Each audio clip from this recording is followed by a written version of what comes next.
किताबों में सिर झुकाकर पढ़ने वाले बच्चे हार गए और सिस्टम के अंधेरे कमरों में सौदा करने वाले लोग जीत गए। दोस्तों, देश की सबसे बड़ी मेडिकल प्रवेश परीक्षा नीट यूजी 2026 अब सिर्फ एक एग्जाम नहीं रही, बल्कि भारत के शिक्षा सिस्टम पर लगा सबसे बड़ा सवाल बन चुकी है। लाखों छात्रों ने दिन रात मेहनत की, किसी ने मोबाइल छोड़ा, किसी ने त्यौहार छोड़े, किसी माँ ने अपने गहने बेचकर बेटे को कोचिंग भेजा, किसी पिता ने ओवरटाइम कर फीस भरी। लेकिन 3 मई 2026 को हुई परीक्षा के बाद जो खुलासा हुआ, उसने करोड़ों सपनों को झकझोर कर रख दिया।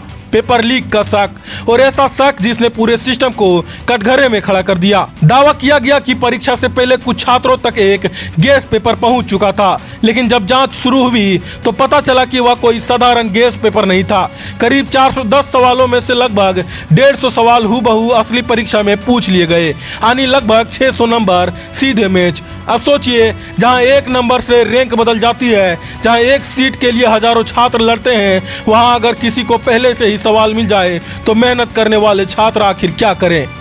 जिस देश में मेहनत से ज्यादा कीमत सेटिंग की हो जाए, वहां टैलेंट नहीं सिस्टम मरता है। देश भर में गुस्सा फूट पड़ा, छात्र सड़क पर उतर आए, अभिभावकों ने सवाल पूछने शुरू कर दिए और फिर शुरू हुई छापेमारी। राजस्थान एसओजी हरकत में आई, देहरादून, सीकर, झुंझुनू कई जगहों पर दबिश दी गई। पहले 13 लोग पकड़े गए, फिर आंकड़ा 45 के पार पहुंच गया। अब जांच में coaching mafia, paper supply gang और अंदरूनी मिलीभगत जैसे खतरनाक एंगल सामने आने लगे हैं। यानी सवाल सिर्फ पेपर लीक का नहीं है, सवाल यह है कि क्या सिस्टम के अंदर बैठे लोग ही छात्रों के भविष्य का सौदा कर रहे हैं। नेताओं के भाषणों में शिक्षा मंदिर होती है, लेकिन असलियत में उसी मंदिर को दलालों का बाजार बना दिया गया है। बताया जा रहा है कि कुछ छात्रों तक परीक्षा से 2 दिन पहले ही सवाल पहुंच चुके थे, यानी लाखों छात्र परीक्षा हॉल में ईमानदारी लेकर पहुंचे और कुछ लोग पहले से जवाब रट कर बैठे थे। अब यह मामला सीबीआई को सौंप दिया गया है, लेकिन जनता पूछ रही है, आखिर हर साल यही खेल क्यों होता है? क्यों हर बड़ी परीक्षा में पेपर लीक का साया दिखता है? क्यों सिस्टम हर बार जांच होगी कहकर बच निकलता है? और सबसे बड़ा सवाल, जहां करोड़ों युवाओं का भविष्य दांव पर हो, तो जिम्मेदार लोगों पर सख्त कार्रवाई क्यों नहीं होती?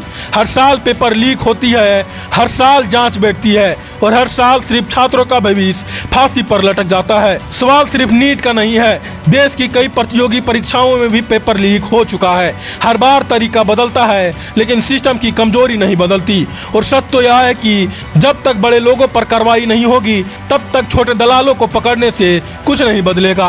आज लाखों छात्र टूट चुके हैं, किसी का 1 साल बर्बाद हुआ, किसी का उम्र निकल रही है, किसी के परिवार की उम्मीद टूट गई है। लेकिन सत्ता में बैठे लोग शायद यह दर्द नहीं समझेंगे, क्योंकि उनके बच्चों को तो सिस्टम पहले ही रास्ता दे देता है।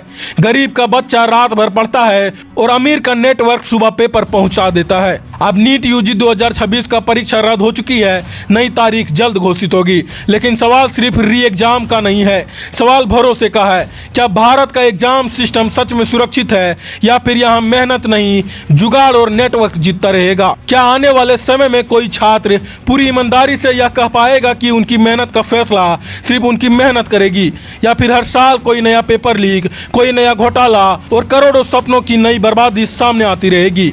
आज देश में युवाओं का भविष्य बिकने लगा है, और समझ लीजिए सिर्फ परीक्षा नहीं, पूरा सिस्टम बीमार हो चुका है। बाकी आप क्या सोचते हैं इस खबर के बारे में? हमें अपनी राय कमेंट्स में जरूर बताएं, और ऐसे ही खबरों के साथ जुड़े रहने के लिए हमारे चैनल को सब्सक्राइब जरूर कर दें। धन्यवाद।